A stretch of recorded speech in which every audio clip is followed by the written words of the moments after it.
Qatar, a wealthy, magnificent, and powerful Arab nation. Despite its small size, it stands out as one of the most extraordinary places in the world. They either acquire or partner with major companies in nearly every country. There seems to be no limit to the money they spend around the world. Their biggest rival is Saudi Arabia, yet we hardly know them at all. So let's set off on a quick and engaging tour now. Qatar, a small country on the Arabian Peninsula along the Persian Gulf, has a population of about 2.2 million. What's interesting is that only around 300,000 are Qatari citizens, while the remaining millions consist mostly of migrant workers. The country is governed as a constitutional absolute monarchy, and its current emir is Tamim bin Hamad Al Thani, having completed his education in England. Al Thani has led the royal family since 2013. Although the legal system is based on Sharia law, this is largely symbolic. While such rules exist on paper, they are not strictly enforced in practice. The growth of tourism and the influx of foreigners have also contributed to this shift. For example, you might think alcohol is completely banned, but that's not the case. You can consume it freely in hotels and private spaces. As a result, hotels have become the center of nightlife. They host luxury clubs and restaurants, serving as key social hubs for locals, high-level expatriates, and tourists. In daily life, encountering a local Qatari is almost impossible. This is because the native population is very small, and most of them are extremely wealthy, living in their own exclusive and private worlds. One of the most notable aspects, however, is how different Qatari Arabs are compared to other Middle Eastern societies.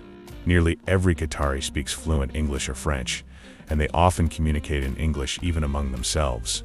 Most have completed their education in British or American schools abroad.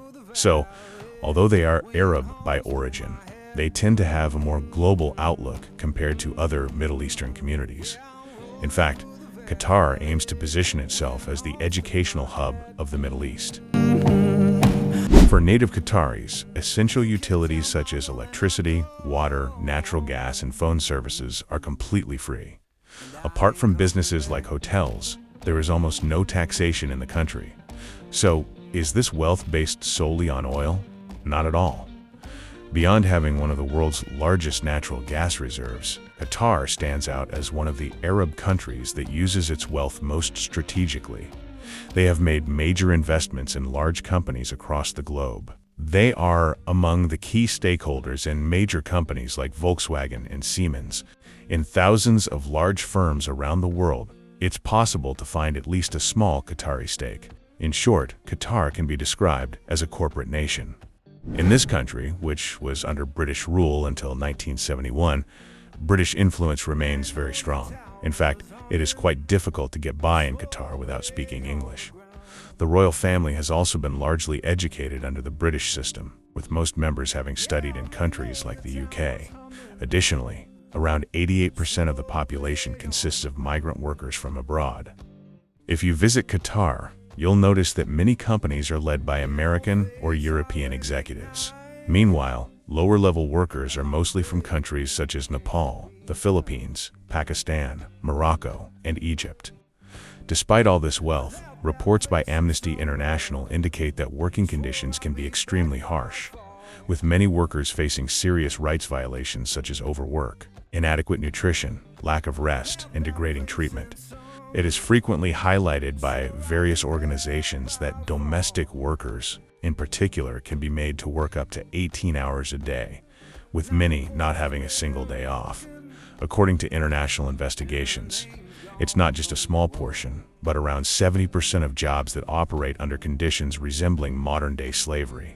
Although reforms have been introduced in recent years due to pressure from Europe, the overall situation has not changed significantly. Additionally, since about 80% of the country's population consists of migrant workers, there is a significant demographic imbalance, with roughly 329 men for every 100 women, an unusually high male majority. Beyond that, Qatar ranks among the top countries in the world in terms of GDP per capita. Even with an average income, it is possible to afford vehicles that would be out of reach in many other parts of the world. Qatar is also considered one of the top 5 safest countries globally, alongside places like Singapore, Iceland, and Belgium. This high level of safety is largely attributed to the wealth of the local population, the social isolation of lower-level migrant workers, and the strict enforcement of rules, where even minor violations can lead to swift deportation. As an example of the country's safe environment, you can point to ultra-luxury cars left running in shopping mall parking lots. Quite surprising, isn't it? Of course, it's important to remember that the human factor always exists, and absolute safety is never guaranteed. The country places great importance on European and American tourism. Although Sharia forms the constitutional basis, female tourists and foreign residents are not required to cover themselves. In fact, there are many beaches in and around Doha where it's possible to swim from February to October. You can see thousands of people enjoying the sea in bikinis and swimsuits, and unlike in some other Middle Eastern countries, people generally do not disturb. According to the 2025 Global Peace Index, Qatar ranks 27th out of 163 countries. The country offers a wide range of entertainment options throughout all 12 months of the year, with nightlife and coastal tourism leading the way.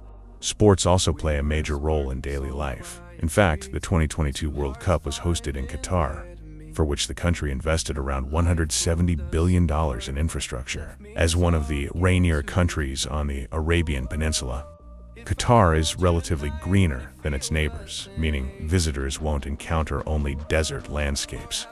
That said, desert activities such as off-road driving and camel tours are also widely available. In short, Qatar has successfully turned its resources into engaging experiences. Tennis is among the popular sports in the country, with 5 international tournaments held annually. However, despite all these activities, local Qataris tend to spend a significant portion of their lives in Europe or the United States. It is also noted that locals may at times face monitoring or regulatory oversight. Nevertheless, compared to many other countries in the Arab world, Qatar is often seen as more equal, more humane, and more modern. In the next decade, it is expected to become even wealthier and move closer to European standards socially and economically.